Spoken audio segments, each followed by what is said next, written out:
Dans le restaurant le plus exclusif de la ville, tout le monde tremblait devant Agnès de Montaigne, la mère du milliardaire le plus puissant du pays. Mais cette nuit-là, une simple serveuse allait faire quelque chose que personne n'avait osé faire depuis des décennies, la regarder dans les yeux et lui dire la vérité. Le bruit du verre à pied s'écrasant sur le sol de marbre fit retenir leur souffle aux 50 personnes présentes dans le restaurant. Mais ce ne fut pas le bruit qui figea le temps, ce fut ce qui vint après. Le silence mortel d'Agnès de Montaigne se levant de sa chaise, ses yeux gris qui avaient détruit des empires commerciaux maintenant fixés sur moi.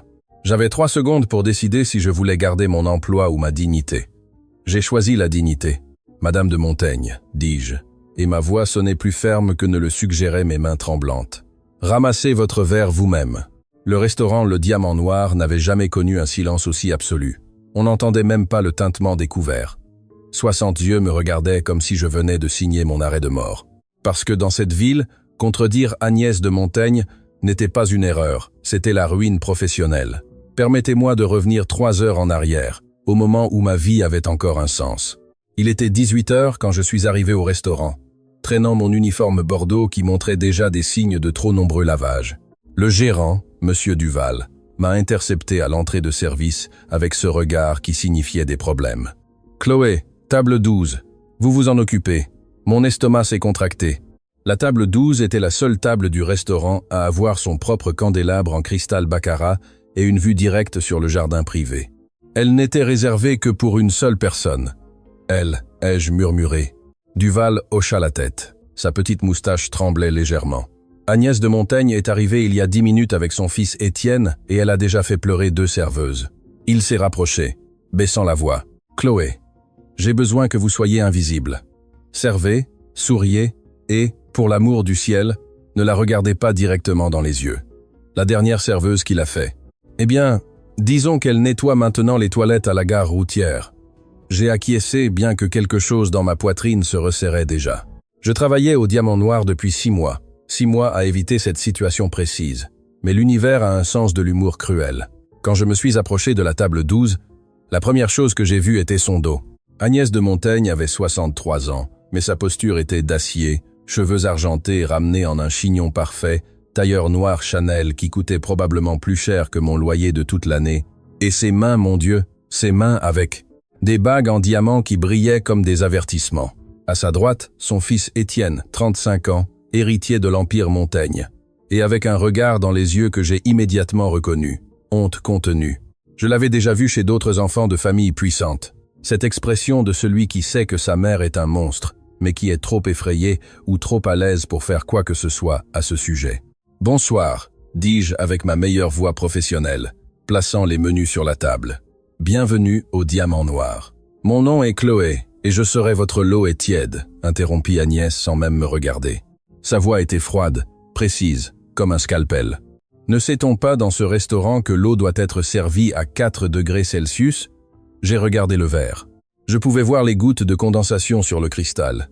L'eau était parfaitement froide. « Excusez-moi, madame. Je vais apporter. » « Et la fourchette ?» Elle souleva le couvert avec 2 doigts, comme si c'était quelque chose de contaminé. Elle a une tache microscopique. « Vous ne vérifiez pas cela ?»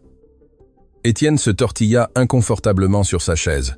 « Maman, s'il te plaît. » « Silence, Étienne. » Le mot sortit comme un coup de fouet. « Je ne t'ai pas demandé ton avis. » Elle se tourna vers moi, et pour la première fois, elle me regarda. Elle me regarda vraiment.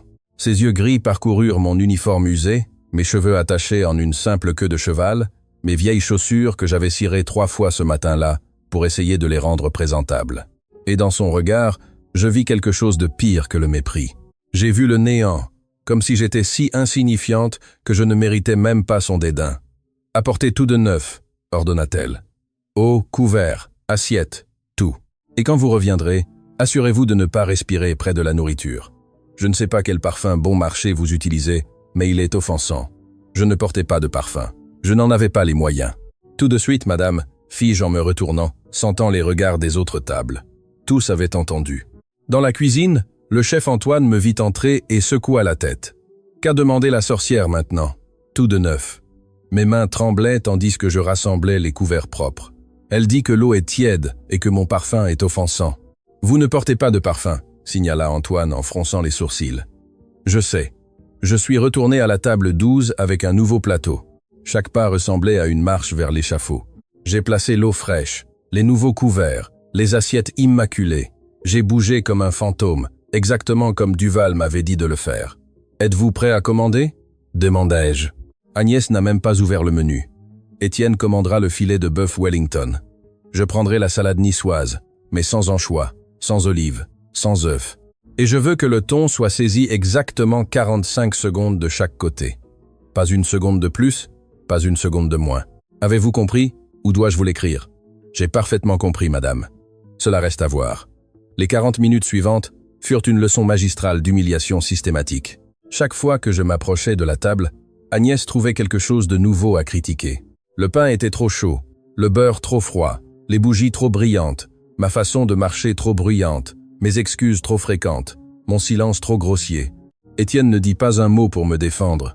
Il regardait juste son assiette, coupant sa viande en carrés parfaits, mâchant en silence, tandis que sa mère déchiquetait ma dignité pièce par pièce. Mais ce qui m'a vraiment brisé, ce n'est rien de tout cela. Ce fut quand j'ai apporté sa salade. Je l'avais vérifié 3 fois en cuisine.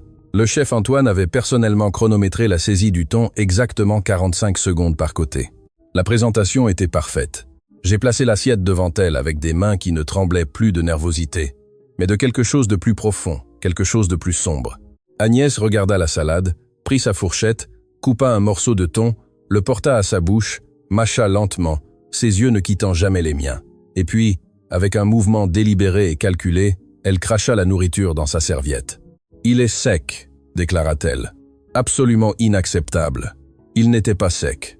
Je le savais. Antoine le savait. Étienne le savait. Tout le monde dans ce maudit restaurant le savait. Mais il ne s'agissait pas de la nourriture. Il ne s'était jamais agi de la nourriture. Il s'agissait de pouvoir, du genre de pouvoir que l'on exerce quand on est tellement ennuyé par sa vie parfaite que votre seul divertissement est de détruire les personnes qui ne peuvent pas se défendre. Je vais préparer une autre salade. Commençai-je? Non. Agnès s'appuya contre sa chaise, un petit sourire courbant ses lèvres peintes de rouge foncé. Je veux parler au gérant. Je veux qu'ils sachent le genre de service médiocre qu'ils offrent. Et je veux, elle marqua une pause, savourant chaque mot, que vous soyez renvoyé ici, maintenant, devant tout le monde. Le restaurant était retombé dans ce silence. Ce silence de spectateurs attendant de voir du sang. Maman, c'est excessif. Étienne trouva enfin sa voix, mais elle était faible, pathétique. Je t'ai dit de te taire, Étienne. Agnès ne le regarda même pas. Ses yeux étaient fixés sur moi, s'attendant à me voir supplier, pleurer, m'effondrer. Et quelque chose en moi se brisa, mais pas de la manière qu'elle espérait. Vous savez quoi, Madame de Montaigne? Les mots sont sortis avant que je puisse les arrêter. Vous avez raison. Cela l'a pris par surprise. Ses sourcils se sont légèrement arqués. Vous avez raison, répétai-je. Et maintenant ma voix était plus forte, plus claire. Ce service est inacceptable, parce qu'un service vraiment bon ne devrait pas inclure de devoir supporter une cliente qui traite les êtres humains comme s'ils étaient des ordures. Le silence était maintenant absolu. Je pouvais entendre mon propre cœur battre dans mes oreilles. Agnès devint pâle, puis rouge, se leva lentement de sa chaise, et c'est alors que sa main balaya le verre d'eau de la table. Le cristal explosa contre le marbre, avec ce son que je n'oublierai jamais. « Comment osez-vous » Sa voix était du pur venin. « Avez-vous une idée de qui je suis ?»« Oui, dis-je. » Et maintenant les larmes étaient dans mes yeux. Mais ce n'étaient pas des larmes de peur. C'étaient des larmes d'années de rage contenue, des années à voir des personnes comme elles détruire des personnes comme moi. Je sais exactement qui vous êtes. Vous êtes Agnès de Montaigne, la femme qui a bâti un empire sur le dos d'employés qu'elle n'a jamais appris à considérer comme des personnes. La femme que tout le monde craint mais que personne ne respecte. La femme qui a élevé un fils si terrifié par elle qu'il ne peut même pas défendre ce qui est juste quand il le voit. Étienne s'était levé. Son visage était un masque de choc. Chloé. La voix de Duval venait de quelque part derrière moi, teintée de panique, mais je ne pouvais pas m'arrêter. Les vannes s'étaient ouvertes. Et vous savez quelle est la chose la plus triste, Madame de Montaigne? C'est que vous avez tout l'argent du monde, tout le pouvoir, toutes les opportunités que l'on pourrait souhaiter. Et pourtant, la seule chose que vous savez faire avec tout cela, c'est de faire sentir petites les personnes qui ont le malheur de croiser votre chemin. Agnès me regardait comme si j'étais une sorte d'insecte qui venait de parler. Sa bouche s'ouvrait et se fermait, mais aucun son n'en sortait. Alors oui, continuai-je, et maintenant je ne me souciais plus de rien. Mon travail était perdu de toute façon. Ramassez votre verre vous-même, car pour une fois dans votre vie privilégiée, faites quelque chose par vous-même, au lieu d'attendre que le reste du monde s'agenouille à vos pieds. Le restaurant entier avait cessé de prétendre qu'il ne regardait pas. Tout nous observait, la bouche ouverte. Même les autres serveurs étaient sortis de la cuisine. Et puis quelque chose d'extraordinaire s'est produit. Une femme à la table 5 a commencé à applaudir, puis une autre personne à la table 8, puis un homme d'affaires à la table 3. En quelques secondes, tout le restaurant applaudissait. Ce n'était pas un applaudissement poli, c'était un applaudissement de libération de chaque personne qui avait déjà été humiliée par quelqu'un avec de l'argent et du pouvoir, de chaque employé qui avait dû mordre sa langue, de chaque être humain qui avait rêvé de dire exactement ce que je venais de dire.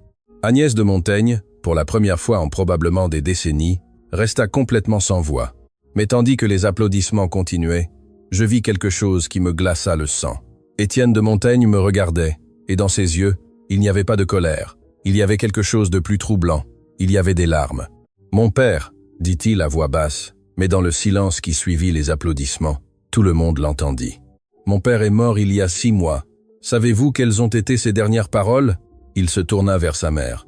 Il a dit « Étienne, ne laisse pas ta mère devenir le monstre que je crains qu'elle ne soit déjà. » Agnès fit un pas en arrière comme si elle avait été frappée. « Étienne, comment ?»« Je suis arrivé trop tard, papa. » Continua Étienne.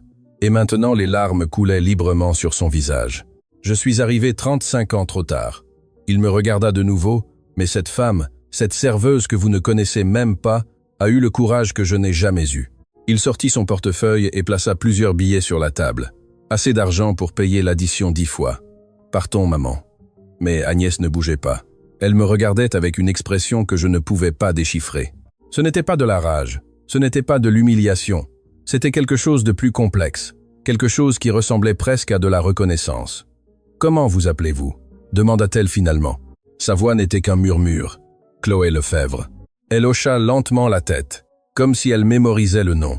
Puis, sans un autre mot, elle se retourna et marcha vers la sortie. Étienne la suivit, mais avant de sortir, il s'arrêta à côté de moi. « Merci, murmura-t-il, pour ce que j'aurais dû faire il y a des années. » Et puis ils partirent. Le restaurant explosa en conversation. Duval s'approcha de moi. Son visage était un mélange d'admiration et de terreur absolue. « Chloé, c'était la chose la plus courageuse et la plus stupide que j'ai jamais vue de ma vie. »« Je sais, » dis-je. Et pour la première fois depuis des années, je souris vraiment. Je suis viré. Probablement. La famille de Montaigne possède la moitié de cette ville. Ils pourraient détruire ce restaurant d'un coup de fil. J'ai acquiescé. Je savais que des conséquences viendraient. Mais pour la première fois de ma vie, j'avais dit la vérité complète, sans filtre, sans peur. Et cela ressemblait à de la liberté. Ce que je ne savais pas, ce qu'aucun de nous ne savait, c'était que ce n'était que le début, car Agnès de Montaigne n'était pas le genre de femme qui laissait les choses en suspens. Et je venais de devenir son projet le plus intéressant depuis des années. 3 jours après l'incident, ma vie était un désastre contrôlé, ou plutôt, un désastre sans aucun contrôle. La vidéo était apparue sur Internet exactement 18 heures après cette nuit-là. Quelqu'un dans le restaurant avait tout enregistré. Je ne savais pas qui, et honnêtement, je m'en fichais. Le titre était dramatique et parfaitement conçu pour devenir viral. Serveuse détruit une milliardaire avec la vérité. Vous n'allez pas croire ce qui s'est passé ensuite. 3 millions de vues le premier jour, 7 millions le deuxième jour. Pour le 3e jour, elle avait franchi les 15 millions et était sur toutes les plateformes de médias sociaux. J'étais devenu un mème, un symbole, tout sauf ce que j'étais vraiment. Une femme de 28 ans qui venait de perdre son emploi et était à 2 semaines de ne pas pouvoir payer son loyer. Duval m'avait appelé le matin suivant l'incident. Sa voix tremblait. « Chloé, je suis vraiment désolé. Les propriétaires. La famille de Montaigne a des investissements dans le groupe qui possède le diamant noir. Ils m'ont ordonné de vous licencier immédiatement. Je ne peux même pas vous donner de lettre de recommandation. Je suis tellement désolé. Je ne l'ai pas blâmé. Je savais comment fonctionnait ce monde. Les puissants écrasaient et le reste d'entre nous apprenait à esquiver ou mourait en essayant. Mais ce à quoi je ne m'attendais pas, c'était le 2e appel. Celui-ci est arrivé 2 heures plus tard d'un numéro privé. Chloé Lefebvre. La voix était masculine, professionnelle, froide. Oui, je suis Jérôme Dubois, chef des ressources humaines du groupe Montaigne. J'ai le regret de vous informer que vous avez été ajouté à une liste noire dans le secteur de l'hôtellerie et des services de la ville. Aucun restaurant, hôtel, café ou établissement similaire ne vous embauchera. Cela prend effet immédiatement. J'ai senti que le sol disparaissait sous mes pieds. Liste noire. Est-ce même légal? C'est une recommandation privée entre entreprises partenaires. Bonjour, mademoiselle Lefebvre. Clic. Et ainsi, en moins de 24 heures, j'étais passé d'une serveuse anonyme à une paria professionnelle avec une vidéo virale que tout le monde célébrait, mais que personne ne voulait associer à son entreprise. L'ironie ne m'a pas échappé. Maintenant, 3 jours plus tard, j'étais assise dans mon petit appartement d'une seule pièce, regardant mon ordinateur portable avec un mélange de fascination et d'horreur. Les commentaires sous la vidéo étaient accablants. Reine absolue, bien joué. Enfin, quelqu'un dit leur vérité à ces gens. Où puis-je faire un don pour aider cette fille? Ils vont la détruire. Agnès de Montaigne est une vipère. Ma cousine a travaillé pour elle et elle la faisait pleurer tous les jours. Le fils qui pleure m'a brisé le cœur. Imaginez avoir une mère comme ça. Il y en avait des milliers d'autres. Certains me défendaient, d'autres disaient que j'avais été irrespectueuse et que je méritais ce qui m'était arrivé. Quelques-uns, ceux qui m'effrayaient le plus, avaient trouvé mon adresse et l'avaient publiée dans les commentaires. Toc toc toc. Mon cœur s'est arrêté. Je n'attendais pas de visite. Je n'attendais jamais de visite. Mon appartement était au 4e étage sans ascenseur dans un immeuble qui avait connu de meilleurs jours dans les années 80. Les seules personnes qui frappaient à ma porte étaient le propriétaire quand il voulait le loyer ou les livreurs de nourriture qui se trompaient d'adresse. Toc toc toc. Plus insistant. Cette fois, je me suis levé du canapé lit, qui servait aussi de salle à manger et de bureau, et je me suis approché de la porte. Il y avait un Judas, mais il était si rayé qu'on pouvait à peine voir à travers. « Qui est là ?» demandai-je. Ma voix était plus ferme que ce que je ressentais. « Mademoiselle Lefebvre, nous avons besoin de parler. » C'était une voix féminine, cultivée, avec un accent que j'avais entendu dans les classes supérieures de la ville. Mon estomac se contracta. « Je ne suis pas intéressé par les interviews, » dis-je. J'ai déjà refusé 3 émissions de télévision. Je ne suis pas journaliste. Je suis maître Sophie Laurent, avocate. Je représente Madame Agnès de Montaigne. Le monde s'est légèrement incliné. J'ai ouvert la porte avec la chaîne de sécurité toujours en place. À travers la fente, j'ai vu une femme d'une 40aine d'années vêtue d'un tailleur-pantalon gris perle, qui coûtait probablement plus que 6 mois de mon ancien loyer. Elle portait une mallette en cuir et une expression qui ne révélait absolument rien. « Que voulez-vous » demandai-je. « 5 minutes de votre temps, s'il vous plaît. » Ce n'était pas une supplique, c'était une déclaration de fait, comme si mon accord n'était qu'une simple formalité. Contre tous mes instincts de survie, j'ai ouvert la porte. Maître Sophie Laurent est entrée dans mon appartement avec la même expression qu'elle utiliserait probablement pour entrer dans une salle de réunion ou un tribunal. Ses yeux ont scanné l'espace en 2 secondes. La cuisine, qui était essentiellement une cuisinière électrique et un mini-réfrigérateur. Le canapé lit plié contre le mur, la petite table avec mon ordinateur portable entouré de tasses de café vides, la fenêtre donnant sur une ruelle où les chats se battaient pour les ordures chaque nuit. Elle n'a rien dit sur l'appartement. Point pour elle. « J'irai droit au but, mademoiselle Lefebvre », dit-elle en posant sa mallette sur ma table et en sortant un dossier. « Ma cliente, Madame Agnès de Montaigne, souhaite vous faire une proposition. » J'ai failli rire. Une proposition. Votre cliente me met sur une liste noire et maintenant elle veut me faire une proposition. Précisément. Sophie Laurent ouvrit le dossier révélant des documents parfaitement organisés. Madame de Montaigne reconnaît que ses actions ont pu être excessives. La liste noire sera retirée à compter d'aujourd'hui 17 heures. De plus, vous recevrez une compensation de 50 000 € pour la perte de votre emploi et les dommages à votre réputation professionnelle. 50 000 € était plus d'argent que je n'en avais vu de toute ma vie. Où est le piège ? demandai-je. Parce qu'il y avait toujours un piège avec des personnes comme Agnès de Montaigne. Sophie Laurent sourit légèrement. C'était un sourire qu'elle avait pratiqué dans des facultés de droit coûteuses et perfectionné dans des salles de réunion où se décidaient des destins. Madame de Montaigne souhaite que vous travailliez pour elle. Le silence qui suivit fut si dense qu'on aurait pu le couper avec un couteau. Pardon, fut tout ce que je pus articuler. En tant que son assistante personnelle. Salaire initial de 10 000 € par mois, plus avantages complets, logement inclus et une prime à la signature de 30 000 € supplémentaires. Sophie Laurent glissa un contrat sur la table. C'est une offre extrêmement généreuse. C'est de la folie, dis-je en retrouvant ma voix. Votre cliente me déteste. Je l'ai affrontée publiquement. Je l'ai humiliée. Pourquoi diable voudrait-elle que je travaille pour elle? Pourquoi? Dit une voix depuis la porte. Une voix que j'ai immédiatement reconnue. Vous êtes la première personne en 30 ans à m'avoir dit la vérité. Je me suis retourné si vite que j'ai failli perdre l'équilibre. Agnès de Montaigne était debout sur le seuil de mon appartement. Je ne sais pas comment je ne l'avais pas entendue monter les escaliers. Je ne sais pas comment elle avait franchi la porte principale de l'immeuble qui était censé nécessiter un code. Je ne sais rien. Sauf que tout à coup, la femme la plus puissante de la ville était dans mon petit appartement, me regardant avec ses yeux gris qui avaient obsédé mes cauchemars pendant 3 nuits, mais il y avait quelque chose de différent en elle, quelque chose que je n'avais pas vu au restaurant. Elle semblait fatiguée. Les lignes autour de ses yeux étaient plus prononcées. Son maquillage parfait ne pouvait pas complètement cacher ses cernes et sa posture, bien que toujours droite, portait un poids invisible sur les épaules. « Madame de Montaigne », dis-je, et je détestais que ma voix soit tremblante. « Chloé ». Mon nom sonna étrange sur ses lèvres. « Je peux partir si vous voulez. Sophie peut gérer les détails. Mais je suis venu personnellement parce que vous deviez voir que ce n'est pas un piège. Ce n'est pas un piège, répétai-je en retrouvant un peu de mon courage antérieur. Vous avez détruit ma carrière en moins de 24 heures. Vous m'avez rendu intouchable dans toute la ville, et maintenant vous voulez que je croie que c'est quoi? Un acte de bienveillance. Non, dit Agnès, et à ma complète surprise. Elle entra dans l'appartement et ferma la porte derrière elle. C'est de l'égoïsme pur. Cela m'arrêta. Elle s'approcha de la fenêtre, regardant la ruelle. Quand elle parla à nouveau, sa voix était différente, plus douce, presque humaine. Cette vidéo a eu 15 millions de vues. Je l'ai regardée 143 fois. Elle se tourna pour me regarder.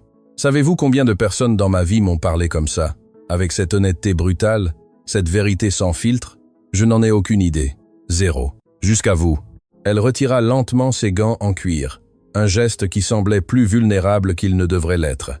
Mon mari est mort il y a 6 mois. Georges, nous étions mariés depuis 40 ans et sur son lit de mort, savez-vous ce qu'il m'a dit? Je n'ai pas répondu. Je ne savais pas si je devais le faire.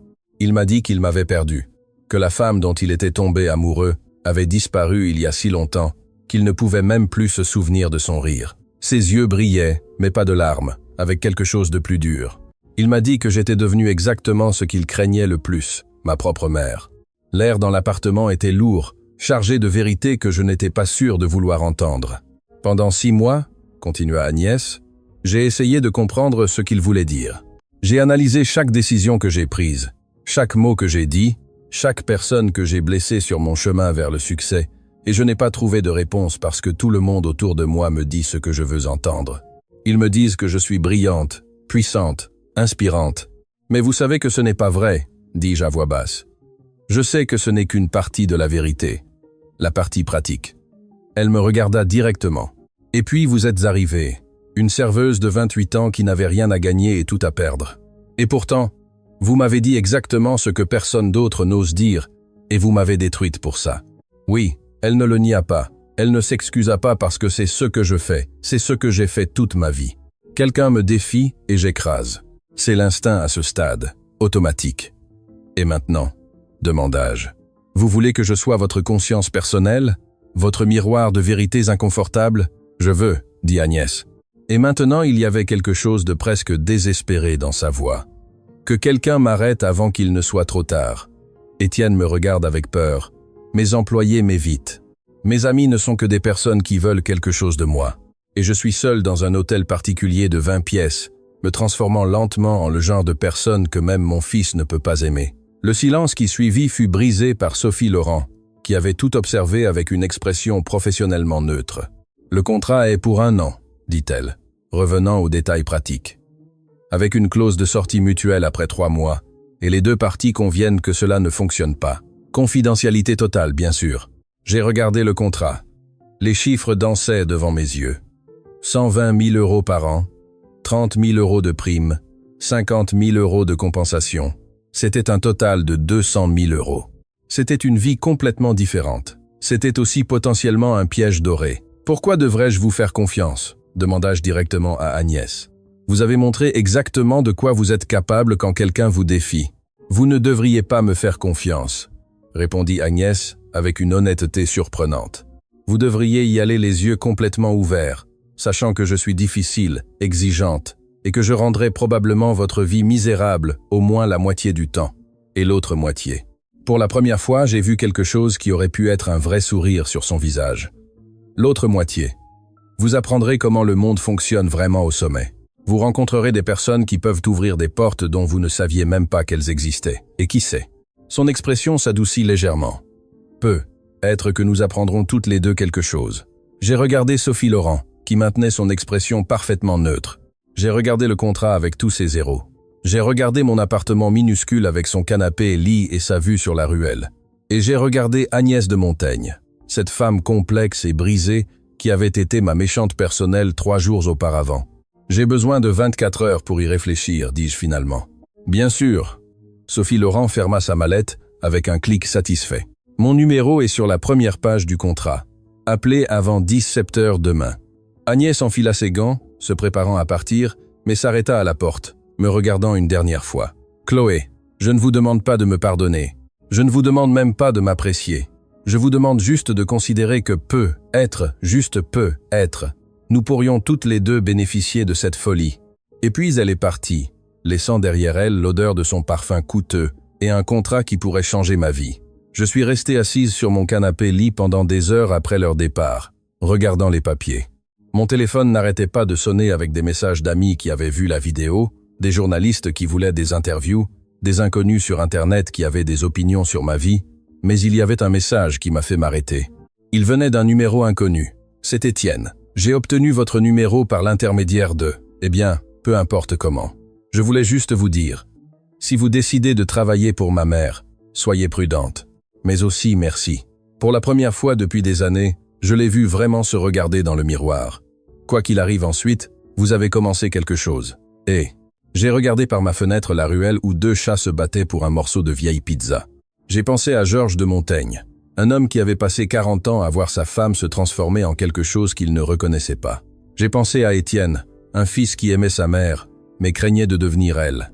Et j'ai pensé à moi, à la fille qui avait grandi dans des quartiers comme celui-ci, qui avait travaillé 3 emplois pour payer l'université, qui avait appris que la dignité était parfois la seule chose qu'il ne pouvait pas vous enlever. Étais-je prête à risquer cette dignité pour 200 000 € et la vague promesse d'apprendre quelque chose? Mon téléphone sonna de nouveau. Cette fois, c'était mon propriétaire, Chloé. J'ai besoin de vous parler du loyer en retard. Demain, sans excuse. J'ai regardé le contrat. Parfois, l'univers ne vous donne pas un choix clair entre le bien et le mal. Parfois, il vous donne juste un choix entre survivre ou couler avec votre fierté intacte. Et j'avais toujours été une survivante. L'hôtel particulier Montaigne n'était pas une maison. C'était une déclaration de guerre contre l'humilité. J'ai franchi les immenses portes en fer forgées à 7 heures précises, comme Maître Laurent me l'avait indiqué. Un chauffeur silencieux m'avait pris en charge à mon appartement 30 minutes plus tôt, conduisant une Mercedes noire qui sentait le cuir neuf et l'argent ancien. Il ne m'avait pas parlé. Il ne m'avait même pas regardé dans le rétroviseur. Apparemment, c'était le ton auquel je devais m'attendre. L'allée serpentait à travers des jardins qui semblaient sortis d'un magazine européen. Fontaines en marbre, haies parfaitement taillées en forme géométrique, statues qui valaient probablement plus que ma vie entière. Et au bout de tout cela, l'hôtel particulier, 3 étages d'architecture néoclassique avec des colonnes blanches, des balcons en fer forgé, et suffisamment de fenêtres pour que le soleil ne trouve jamais un coin sombre où se cacher. Mademoiselle Lefebvre, une femme apparut à la porte principale, avant que je puisse sonner.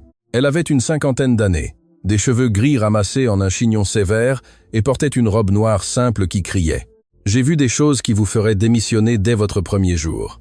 Je suis Madame Hélène, chef du personnel. Suivez-moi. » Il n'y eut pas de bienvenue. Il n'y eut pas de félicitations pour le travail. Juste un suivez-moi qui indiquait clairement qu'ici, on ne perdait pas de temps en courtoisies inutiles. L'intérieur était exactement ce à quoi on pouvait s'attendre. Sols en marbre qui reflétaient tout comme des miroirs. Un escalier incurvé qui montait majestueusement vers les étages supérieurs. Des lustres en cristal qui nécessitaient probablement une équipe complète juste pour les nettoyer. De l'art sur les murs que j'ai reconnu de mes cours d'histoire de l'art. Un Monet, un Renoir, un maudit Picasso dans le couloir, comme si c'était une affiche ordinaire. « Madame de Montaigne vous attend dans son bureau », dit Madame Hélène, pendant que nous montions l'escalier. Elle est arrivée à 5 heures du matin. Elle arrive toujours à 5 heures du matin. Vous devrez être disponible à partir de 6h30. Compris? Ce n'est pas compris, mademoiselle Lefebvre. C'est une réalité non négociable. Madame de Montaigne n'accepte pas les retards, les excuses ou l'incompétence. Est-ce clair? Limpide.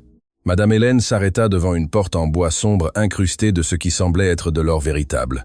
Elle frappa 2 fois, attendit exactement 3 secondes et ouvrit. Madame de Montaigne. Mademoiselle Lefebvre est arrivée. Le bureau était de la taille de mon ancien appartement multiplié par 4. Des baies vitrées du sol au plafond offraient une vue panoramique sur la ville. Des bibliothèques en acajou remplies de volumes qui ressemblaient plus à de la décoration qu'à de la lecture réelle. Et au centre, derrière un bureau qui avait probablement appartenu à un magnat du XIXe siècle, se trouvait Agnès de Montaigne. Elle ne me regarda pas immédiatement. Elle écrivait quelque chose sur une tablette, ses doigts bougeant avec une précision qui témoignait de décennies de pratique. Elle portait un tailleur blanc immaculé qui contrastait dramatiquement avec ses cheveux argentés. Pas une ride, pas un cheveu de travers. 10 secondes passèrent, 20, 30. Finalement, elle leva les yeux. « Vous êtes à l'heure, dit-elle, comme si c'était à peine acceptable. C'est plus que ce que je peux dire de votre prédécesseur. Il a tenu 4 jours avant de démissionner en pleurant. »« Bonjour à vous aussi, répondis-je, et je vis le moindre éclair de quelque chose dans ses yeux. Amusement, irritation, c'était impossible à savoir. Asseyez-vous. » Elle désigna une chaise devant son bureau. « Nous avons beaucoup à couvrir et peu de temps pour le faire. » Je me suis assise en gardant le dos droit. Je n'allais pas lui donner la satisfaction de me voir intimidé, même si mon cœur battait comme un tambour de guerre. « Votre rôle, commença Agnès, n'est pas d'être mon amie. Ce n'est pas d'être ma confidente. Ce n'est pas de me faire me sentir mieux dans ma peau. Votre rôle est de maintenir ma vie organisée, d'anticiper les problèmes avant qu'ils ne surviennent. » Et elle marqua une pause, ses yeux fixés sur les miens. Me dire quand je suis sur le point de faire quelque chose que Georges aurait détesté.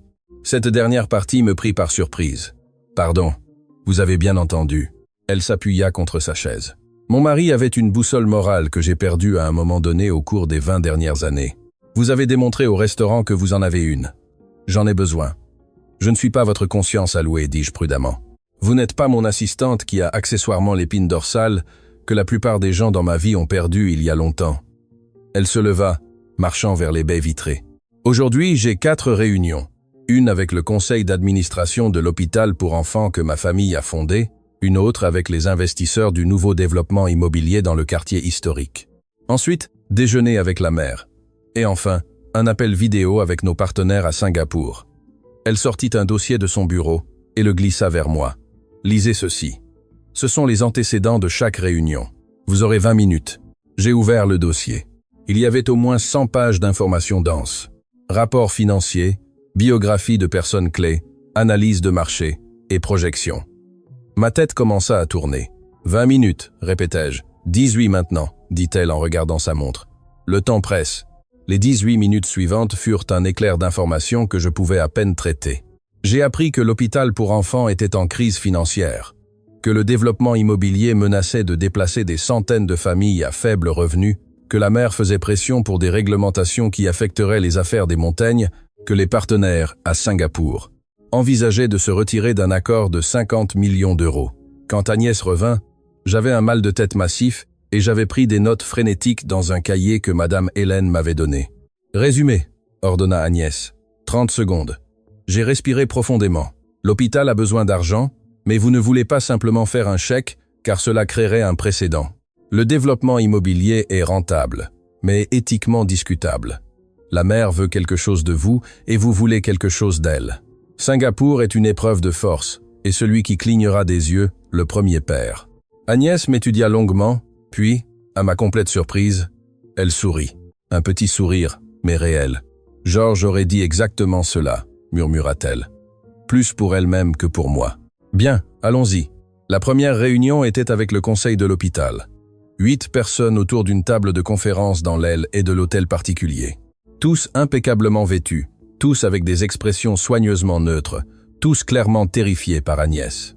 Mon rôle était simple, m'asseoir sur une chaise contre le mur, prendre des notes et rester invisible. Pendant 40 minutes, j'ai écouté tandis qu'ils discutaient de chiffres, de projections, de coupes budgétaires. L'hôpital avait besoin de 2 millions d'euros pour rester ouvert une autre année. Agnès leur offrit 500 000 euros, avec des conditions strictes. Réduction de personnel, fermeture de 2 salles, augmentation des tarifs. Cela signifie que les familles les plus pauvres ne pourront pas se permettre le traitement, dit l'un des membres du conseil, un médecin d'une 60aine d'années, avec une expression préoccupée. Alors, L'hôpital fermera complètement, et personne ne recevra de traitement, répondit Agnès froidement. C'est de l'économie de base, docteur Leclerc. C'est inhumain, murmura-t-il. Le silence dans la salle était absolu. Tous regardaient Agnès, attendant l'explosion. La destruction du docteur Leclerc. Et puis j'ai ressenti quelque chose, ce même feu que j'avais ressenti au restaurant, cette impulsion qui m'avait mise dans ce pétrin en premier lieu. « Excusez-moi, dis-je. » Ma voix coupa le silence comme un couteau. Tous se tournèrent pour me regarder. Agnès leva un sourcil, mais ne m'arrêta pas. Que se passerait-il si au lieu de fermer des ailes, on cherchait des dons supplémentaires, des événements de collecte de fonds visant spécifiquement à maintenir l'accès au traitement pour les familles à faible revenu? La famille de Montaigne pourrait égaler chaque euro collecté.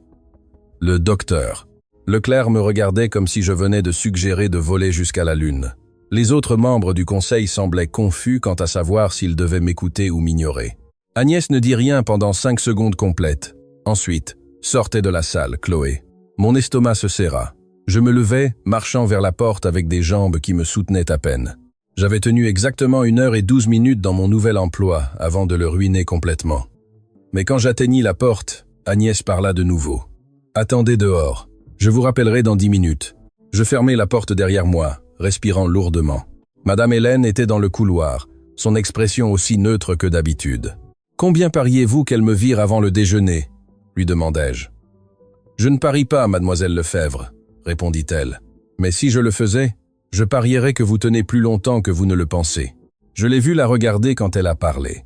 Et ce n'était pas le regard qu'elle donne aux gens avant de les détruire. C'était le regard qu'elle donnait à Monsieur Georges quand il la défiait. Madame Hélène sourit presque. Presque. C'est le regard de quelqu'un qui se souvient de ce que c'est que d'être humain. Exactement 10 minutes plus tard, la porte s'ouvrit. Le docteur Leclerc sortit le premier, et quand il me vit, il hocha légèrement la tête.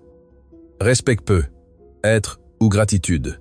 Les autres membres du conseil suivirent, tous avec des expressions moins tendues que lorsqu'ils étaient entrés. Agnès fut la dernière à sortir. Elle me regarda directement. « La prochaine fois que vous aurez une idée pendant une réunion, » dit sa voix froide, mais pas furieuse. « Écrivez-la sur une note et passez-la moi.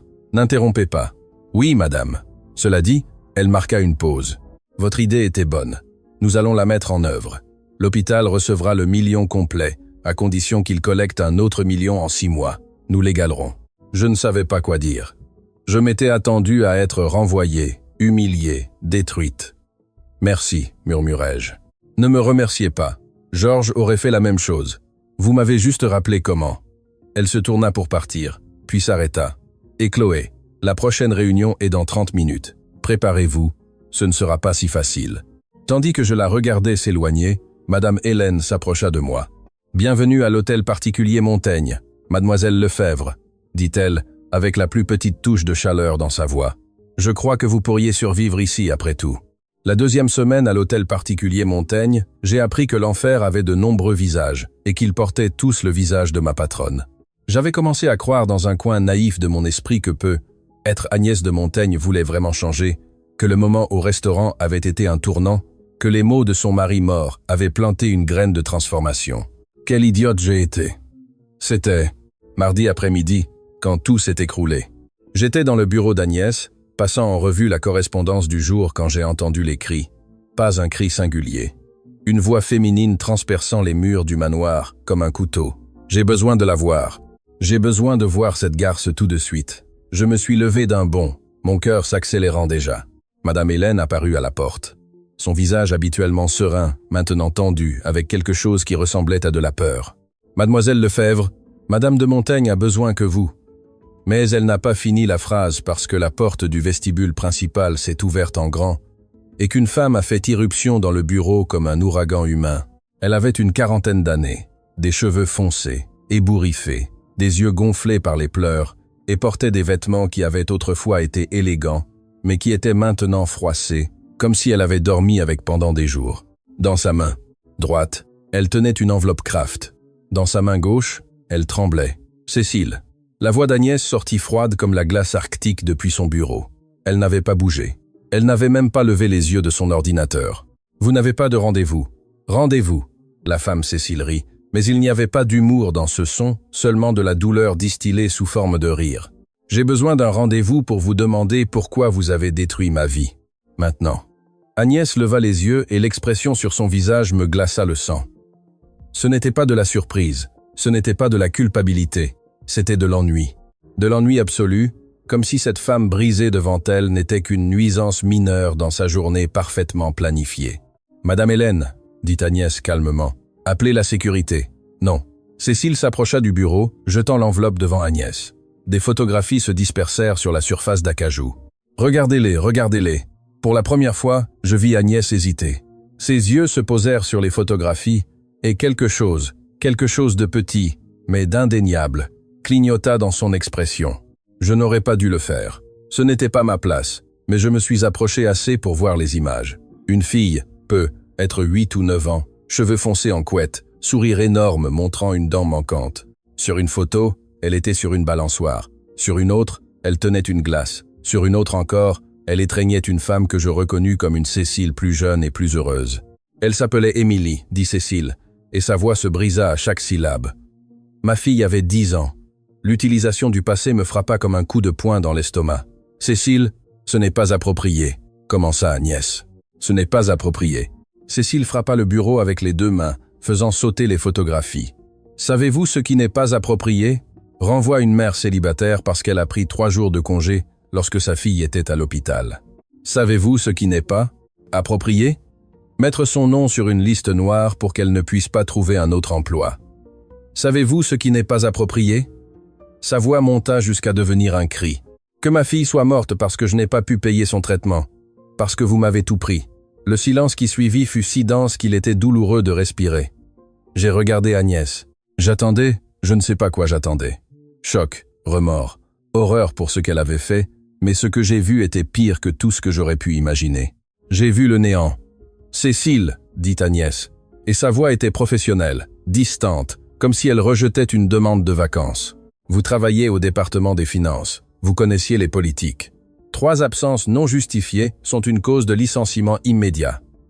Ma fille était en train de mourir, et je regrette votre perte, sincèrement. Mais il n'y avait aucune sincérité dans ces mots. C'était juste des mots vides, mécaniques. Cependant, les règles existent pour une raison. Si je fais une exception pour vous, je devrais la faire pour tout le monde. Quelque chose en moi se brisa à ce moment-là. Ce ne fut pas une rupture bruyante, ce fut silencieux, comme lorsque la glace mince cède finalement sous le poids. « Madame de Montaigne », dis-je. Ma voix tremblait. « Pourrions-nous parler en privé ?» Agnès me regarda comme si elle venait de se souvenir que j'étais dans la pièce. « Chloé, cela ne vous concerne pas. Avec tout mon respect. » Et ma voix était plus ferme. « Maintenant cela me concerne.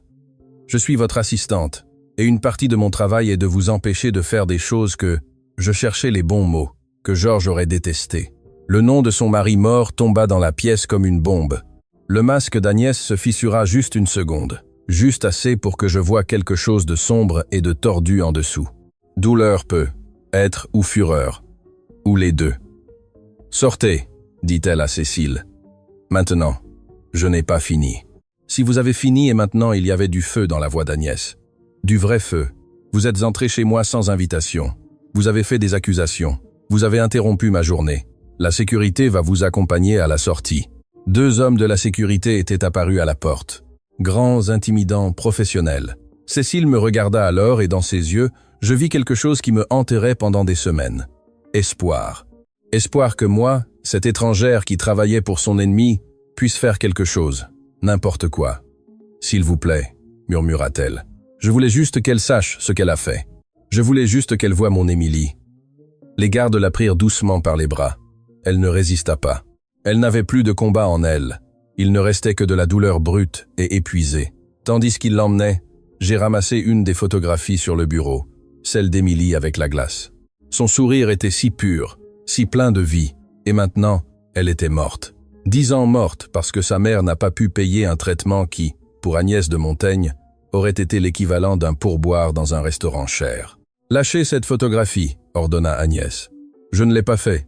Agnès, et j'ai utilisé son prénom pour la première fois. Allez-vous vraiment rester assise là et prétendre que ce que vous avez fait à cette femme était juste? J'ai appliqué les politiques de l'entreprise, des politiques qui sont là pour des raisons spécifiques. Une enfant est morte. Une enfant est morte, corrigea Agnès. Et le fait qu'elle puisse faire cette distinction grammaticale à cet instant me rendit physiquement malade d'une condition médicale. C'est une tragédie, mais elle n'a pas été causée par moi. Vraiment, j'ai jeté la photographie sur son bureau.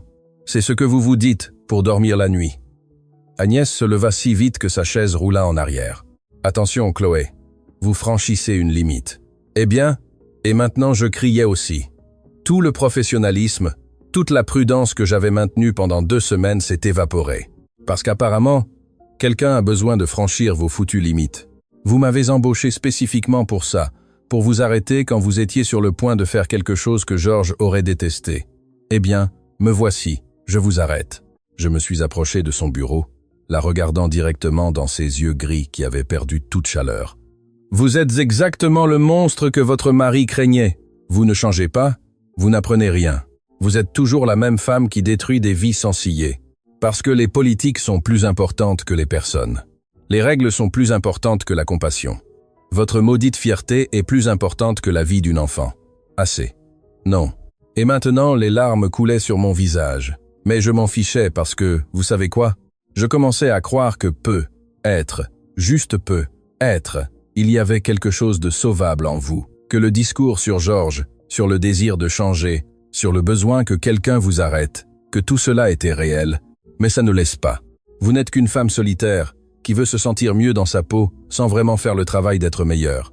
Le silence qui suivit fut absolu. Même Madame Hélène, qui était à la porte tout ce temps, semblait avoir cessé de respirer. Agnès me regardait avec une expression que je ne pouvais pas lire. Ce n'était pas de la fureur, ce n'était pas de la honte. C'était quelque chose de plus profond, quelque chose de plus sombre. Quand elle parla finalement, sa voix était dangereusement basse. « Avez-vous terminé ?»« Oui, » dis-je en essuyant mes larmes. « J'en ai fini avec ce discours, avec ce travail, avec cette farce selon laquelle vous voulez vraiment changer. » « Bien. » Agnès marcha vers les baies vitrées, me tournant le dos. « Alors vous pouvez partir. Vous récupérerez vos affaires et partirez ce soir. J'aurais dû me sentir victorieuse. J'aurais dû sentir que j'avais fait ce qu'il fallait, mais tout ce que je ressentais était le vide. Je me suis dirigé vers la porte, mais la voix d'Agnès m'arrêta. « Chloé, je me suis retourné. » Elle me tournait toujours le dos, regardant la ville à travers la baie vitrée. « Cet enfant, dit-elle, et pour la première fois sa voix trembla, juste légèrement, à peine perceptible. Son nom était Émilie Durand. Elle souffrait d'une maladie terminale. Elle avait besoin d'une procédure médicale avancée qui coûtait 200 000 €. Sa mère a travaillé pour moi pendant 8 ans. Elle était bonne dans son travail, efficace. Elle n'a jamais rien demandé. Elle se tourna pour me regarder, et ce que je vis sur son visage me fit reculer d'un pas. Ce n'était pas le masque de glace, ce n'était pas l'ennui professionnel. C'était de la douleur brute et sans filtre. Et je l'ai renvoyé parce que les règles disaient que je devais le faire, parce que j'avais bâti un empire sur des règles et une structure et de ne jamais faire d'exception. Parce que si je commençais à voir mes employés comme des personnes, comme des êtres humains avec des vies et des familles et des tragédies, sa voix se brisa. Alors je devrais admettre que j'ai bâti mon empire sur les dos brisés de personnes exactement comme Cécile. Elle s'assit lourdement sur sa chaise, paraissant soudain beaucoup plus âgée que ses 63 ans. Émilie est morte il y a 3 ans et je le savais. Cécile m'a envoyé un email quand c'est arrivé. Je n'ai pas répondu, je l'ai archivé, et j'ai continué ma vie parce que c'est le genre de personne que je suis. Elle se couvrit le visage de ses mains, et pour la première fois depuis que je la connaissais, je vis Agnès de Montaigne pleurer. Ce n'étaient pas des larmes délicates, c'étaient des sanglots qui secouaient tout son corps. Georges le savait, je ne sais pas comment, mais il le savait, et il m'a regardé différemment après ça, comme s'il avait finalement vu qui j'étais vraiment. Et il a eu raison de le craindre. Il a eu raison sur tout. Je ne savais pas quoi faire. Chaque instinct me disait de partir, de laisser cette femme brisée dans son bureau à millions d'euros avec ses larmes et sa culpabilité. De prendre ma dignité et de fuir avant de me noyer dans cette obscurité. Mais j'avais vu quelque chose dans ses yeux. Quelque chose que j'ai reconnu parce que je l'avais ressenti moi-même. Ce n'était pas seulement de la culpabilité, c'était du désespoir. Le désespoir de quelqu'un qui voit enfin le monstre dans le miroir et ne sait pas comment l'arrêter. Lentement, je me suis approché de son bureau. J'ai ramassé la photographie d'Émilie avec la glace. « Où est Cécile maintenant ?» demanda-je à voix basse. Agnès leva les yeux, ses yeux rouges et gonflés. « Quoi ? Cécile Durand, où vit-elle ? A-t-elle d'autres enfants ? Un travail, je ne sais pas. » Après qu'Émilie soit morte, elle a disparu. Personne ne sait où elle est allée. Trouvez-la. Ce n'était pas une suggestion, c'était un ordre. Utilisez toutes vos ressources, tout votre argent, tout votre pouvoir. Trouvez-la, Chloé. Je ne peux pas lui rendre sa fille. Non, interrompis-je. Vous ne pouvez pas, mais vous pouvez reconnaître ce que vous avez fait. Vous pouvez vous excuser et vous pouvez faire tout ce qui est en votre pouvoir pour l'aider maintenant. Non pas parce que cela changera le passé, mais parce que c'est ce qu'une personne décente ferait. Agnès me regarda longuement. Puis, lentement, elle hocha la tête. « Madame Hélène » appela-t-elle. Sa voix était encore rauque à force de pleurer. « J'ai besoin que vous trouviez toutes les informations sur Cécile Durand. Adresse actuelle, situation professionnelle, tout. » Madame Hélène entra. Son expression soigneusement neutre, bien que ses yeux montrassent de la surprise. Immédiatement, Madame de Montaigne. Quand elle fut partie, Agnès et moi restâmes en silence. Finalement, elle parla. « Je veux toujours que vous partiez. » Mon cœur se serra. « Mais pas aujourd'hui, » continua-t-elle. « J'ai besoin que vous soyez là quand nous trouverons Cécile. J'ai besoin que vous vous assuriez que je fasse cela correctement, car manifestement, livré à moi-même, je trouverai le moyen de tout gâcher. Ce n'était pas des excuses, ce n'était pas une reconnaissance complète, mais c'était quelque chose, un pas microscopique dans la bonne direction. « C'est d'accord, dis-je, mais à une condition. » « Laquelle ? Chaque fois que vous prendrez une décision qui affecte la vie de quelqu'un, licencier quelqu'un, lui refuser de l'aide, utilisez votre pouvoir pour écraser quelqu'un. Je veux que vous vous souveniez de cette photographie. Je plaçais l'image d'Émilie au centre de son bureau. Je veux que vous vous souveniez que les politiques et les règles et l'empire que vous avez bâti ont des visages, des noms, des vies. Agnès regarda la photographie longuement. Puis, avec des mains tremblantes, elle la prit et la plaça dans un cadre vide sur son bureau. Un cadre qui, je m'en rendis compte, était vide depuis que j'avais commencé à travailler ici. « Émilie Durand, murmura-t-elle, je n'oublierai plus. » Cette nuit-là, alors que je me préparais à partir, Étienne apparut à la porte du bureau qu'on m'avait assigné. « J'ai entendu ce qui s'est passé, dit-il. Madame Hélène m'a raconté et pour la première fois en 3 ans, j'ai vu ma mère pleurer. » Il me regarda avec une expression étrange, quelque chose entre la gratitude et la peur. Mon père a essayé pendant 40 ans de lui faire voir, de lui faire sentir. Vous l'avez réussi en 2 semaines. Je ne suis pas sûr que ce soit une bonne chose, admis-je. Peut être que certains monstres ne peuvent pas changer. Ou peut être, dit Étienne doucement. Ils ont besoin de voir combien de dégâts ils ont causés avant de pouvoir commencer à réparer. Il partit, me laissant seul avec mes pensées. Je ne savais pas si Agnès de Montaigne pouvait vraiment changer. Je ne savais pas si nous trouverions Cécile, ou si des excuses signifieraient quelque chose après 3 ans de douleur. Mais je savais une chose, j'avais vu Agnès de Montaigne se briser. J'avais vu les fissures dans l'armure, et à travers ces fissures, pour la première fois, j'avais vu quelque chose qui ressemblait à un être humain. La question était, serait-ce suffisant ? Trouver Cécile Durand prit exactement 48 heures. Lorsque vous avez le genre de ressources qu'Agnès de Montaigne possède, il n'y a pas beaucoup d'endroits où quelqu'un peut se cacher. Des détectives privés, des contacts dans les banques, l'accès à des bases de données que des personnes comme moi ne savaient même pas qu'elles existaient. L'argent ouvre des portes, et quand ces portes ne s'ouvrent pas, l'argent les démolit tout simplement. Cécile vivait à la périphérie de la ville, dans un immeuble d'appartements qui faisait passer le mien pour un palais. 4e étage, sans ascenseur, mur avec humidité, couloir qui sentait la nourriture frite et le désespoir accumulé pendant des décennies. J'étais debout devant la porte 4XC avec Agnès à mes côtés. Aucune de nous deux n'avait parlé pendant le trajet en voiture. Le chauffeur nous avait laissés à l'entrée, et Agnès avait insisté pour monter les escaliers avec moi. Sans garde du corps, sans avocat, juste nous deux. « Êtes-vous sûr de ça ?» lui demandai-je pour la 3e fois. Non, sa voix était ferme, mais ses mains tremblaient légèrement. « Mais je pense que c'est précisément le but, n'est-ce pas ? Si j'étais sûr, cela signifierait que je ne comprends pas la gravité de ce que j'ai fait. » J'ai frappé à la porte. Rien. J'ai frappé à nouveau, plus fort. Cette fois, nous avons entendu du mouvement à l'intérieur, des pas traînants, puis une voix rauque et prudente. « Qui est là ?»« Madame Durand, » dis-je, en gardant ma voix aussi douce que possible. « Mon nom est Chloé Lefebvre. Je suis venu avec quelqu'un qui a besoin de vous parler. C'est important. » Silence. Puis le bruit de plusieurs serrures étant ouvertes. La porte s'entr'ouvrit juste un peu, retenue par une chaîne de sécurité. Le visage de Cécile apparut dans l'espace. Elle avait l'air pire que lorsqu'elle avait fait irruption dans l'hôtel particulier. Des cernes plus profonds, une peau plus pâle, comme si les 2 derniers jours l'avaient consumée de l'intérieur. Et puis elle vit Agnès. Non. Le mot sortit comme un sifflement. Non, non, non, non. Elle essaya de refermer la porte, Mais je mis mon pied dans l'encadrement. « S'il vous plaît, suppliai-je. Seulement 5 minutes. Si après cela vous voulez que nous partions, nous le ferons. Je le promets. Que pouvez-vous me prendre d'autre ?» Les yeux de Cécile étaient vitreux, mais pas de larmes, de quelque chose de plus profond, de plus dangereux. Elle m'a déjà tout pris.